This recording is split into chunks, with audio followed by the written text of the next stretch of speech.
Salem bus ஸ்டாண்ட்ல வந்துட்டு பழைய பஸ் ஸ்டாண்ட் வந்துட்டு நீங்க பக்தர்கள் அங்கிருந்து திருப்பி நீங்க வரலாம். பழைய பஸ் ஸ்டாண்ட்ல இருந்து 105 பஸ் ஏறி அதே மாதிரி இப்ப வந்து பஸ் விட்டுருக்காங்க நம்ம கோயிலுக்குன்னு சொல்லிட்டு மினி பஸ் விட்டுருக்காங்க. அந்த மினி பஸ்லயே வரலாம். அப்படி தெரியாதவங்க ஆட்டோ ஏறி வீராணத்துல இருந்து கூட இங்க அப்படி ரீச் ஆகி வரலாம். இங்க கத்தாலப்பாடி கிராமம் வளையக்குளம் ஸ்டாப் இங்க இருந்து வாக்கிங் டிஸ்டன்ஸ் நடந்து வர தூரம் தான். நீங்க தாராளமா வரலாம். ஏமெல்லாம் நம்பிக்கை வைக்கிறதோட கருவறையில் இருக்கிற அம்மனை நம்பிக்கை வைக்க அவதான் உங்களை காப்பாத்துவோம்.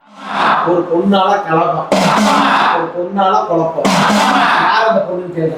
யார் அந்த பொண்ணு? பரவாயில்ல சொல்லுங்க. ஐயா கொஞ்சம் வெளிப்போம். வேலை தொழுக்கும் போட்டு அங்கே நில்லுங்க. சொல்லு, போயிட்டா சொல்லு. அந்த பொண்ணு பேர் என்ன? எத்தனை வருஷம் பழக்கம்? அந்த பொண்ணு தான் கல்யாணம் பண்ணி போறியா? உறுதியா? அவளை கூப்பிட்டு என்ன ஐயா என்ன வேணும்? உன் பேர் மட்டும் சொல்லு. பொண்டாட்டி பேர் என்ன? ஜோதி.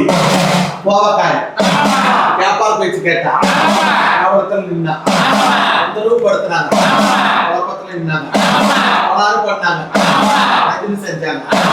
இல்லாத வேண்டாம் நிற்க முடியல, சிக்கல் ஆனிச்சு, குழப்பம் ஆனிச்சு, பலாறு ஆனிச்சு, எல்லா பக்கமும் அவமான பேரு. நீ நல்லா வாழ்ந்த குடும்பம் சுக்குநூறா உடைச்சு சின்ன பண்ணமா போயிடுச்சு. கண்டா பிடிக்கல, வேணாம், விருப்பம் இல்ல, உன்னோட வாழல, நான் சந்தோஷமா பிரச்சனை கொடுக்குறான், இடைஞ்சலை கொடுக்குறான், தொந்தரவு பண்றான், நிம்மதி எடுக்கிறான், குழப்பத்துல ஆக்குறான், ஆறு பண்றான், பார்த்தாவே பிடிக்கிற, வராத பிடிக்காத, உனக்கு எனக்கு இது தேவையில்லைங்கிறான். இப்ப என்ன வேணும் என்கிட்ட? போயிட்டு போறா. அடுத்தது என்ன வேணும்? ரெண்டாம் தர வாழ்க்கை அமிஸ்தர வாழ்ந்துக்கிறியா? நான் சொல்றேன் சொல்லி போயிட்டு வா. உன் வாழ்க்கையை நான் மாத்திக்கிறேன். சரிம்மா.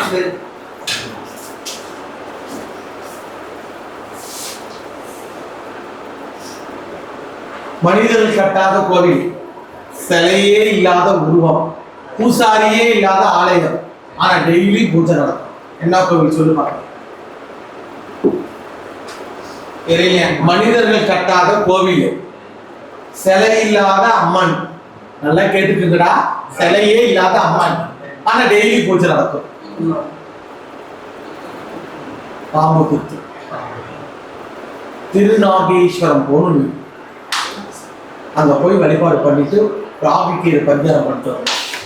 அதுக்கு மேலே வாழ்க்கை ரெண்டாவது பொண்ணு கட்டுத்தாலி பொண்ணு கிடைக்கும். யாரு? ரெண்டாவது தரமா கட்டுத்தாலி பொண்ணு கிடைக்கும். தாராளமா கிடைக்கும். இல்லாத வாழ்க்கை உங்களை எடுத்தார். நல்ல வாழ்க்கை கிடைச்ச இந்த காலிக்கு என்ன செய்யல? கிடா வெட்டி 4 பேருக்கு சோறு போடு. வீட்டு வாசல பாதுகாப்பு லைக்கா. டேய் சத்தமா மாமாட்ட சொல்லிடு. மாமாட்ட யார கல்யாணம் பண்ணிக்கணும்னு சொல்லி திருநாகேஸ்வரம். அதான் தெரிஞ்சு போச்சு. நீங்க என்ன பண்ண? நீங்க என்ன பண்ண? கேட்டா புதன்கிழமை கேட்டாங்க. இப்ப அவன் தெரிஞ்சு போச்சு. நீங்க என்ன பண்ண கேக்குறாங்க. அந்த பொண்ணை பண்ணி செல்லாமா? என்ன பிரச்சனை? நான் வேணாம்னு சொல்லிட்டேன். நீ என்ன பண்ண போற? அவங்க உங்களை வேணாம்னு சொல்ல என்ன பண்ண போறீங்க? கையை கட்டாதீங்க பின்னாடி. முதல்ல அவட பேச்சுவார்த்தை பண்ணிக்கணும், உறுதி செஞ்சுக்கணும். அதுக்கு மேல மாத்தி சரி பண்ணி குழப்பத்தில் ஆக்கி வீட்டு தர சிக்கலை விளக்கி தொந்தரவு விளக்கி பேச்சு வைக்கிற கல்யாணம் கட்டுறா. நான் பாத்துக்கிறேன். கட்டுறா தாரி நான் பாத்துக்கிறேன்.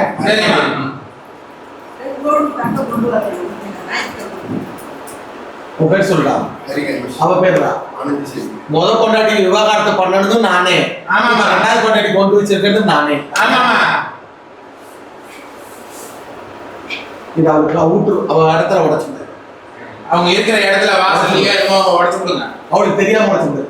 இதுவும் அவகிட்ட போகும்போது எடுத்துட்டு போய் பேசு. உங்க பாக்கெட்ல வச்சுட்டு அவங்கள பேச போறீங்கல்ல, கல்யாணம் என்ன பண்ணி கொண்டு தெரியாது. இந்த மாசம் கடைசியில தாலி கட்டுறேன். சரிம்மா, பாத்துக்கலாம் போ.